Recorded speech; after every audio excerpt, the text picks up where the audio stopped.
ಎಲ್ಲವೂ ನನಗೇ ಬೇಕು ಅಂತ ತಿಳ್ಕೊಂಡು ಏನು ಸಂಗ್ರಹ ಮಾಡಿ ಇಟ್ಕೋತಾರ, ಯಾರ್ಯಾರಿಗೂ ಕೊಡೋದಿಲ್ಲ. ಅವರಿಗೆ ಇಹದಲ್ಲಿಯೂ ಕೂಡ ಸುಖ ಇಲ್ಲ, ಪರದಲ್ಲಿಯೂ ಕೂಡ ಸುಖ ಇಲ್ಲ. ಇಹದಲ್ಲಿ ಯಾಕೆ ಸುಖ ಇಲ್ಲ ಅಂದರೆ, ತಾವು ಸಂಪಾದನೆ ಮಾಡಿರುವಂಥ ಸಂಪತ್ತನ್ನು ತಾವು ಉಣ್ಣೋದಿಲ್ಲ. ಇನ್ನು ಪರದಲ್ಲಿ ಯಾಕೆ ಸುಖ ಇಲ್ಲ ಅಂದರೆ, ದಾನ ಧರ್ಮ ಪರೋಪಕಾರ ಸತ್ಸಂಗಕ್ಕೆ ಸಮಾಜಕ್ಕೆ ಕೊಡ್ಲಾರ್ದ ಹೋಗ್ಯಾರಲ್ಲ, ಅಲ್ಲಿಯೂ ಸುಖ ಇಲ್ಲ, ಇಲ್ಲಿಯೂ ಸುಖ ಇಲ್ಲ.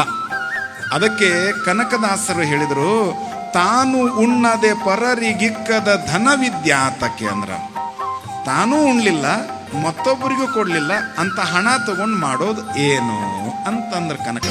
ತಾನು ಉಣ್ಣದ ಪರರಿಗಿಕ್ಕದ ಧನವಿದ್ಯೇತಕ್ಕೆ, ಮಾನಗೀನನಾಗಿ ಬಾಳುವ ಮನುಜನೇತಕ್ಕೆ, ಜ್ಞಾನವಿಲ್ಲದೆ 100 ಕಾಲ ಬದುಕಲೇತಕ್ಕೆ, ಜ್ಞಾನವಿಲ್ಲದೆ 100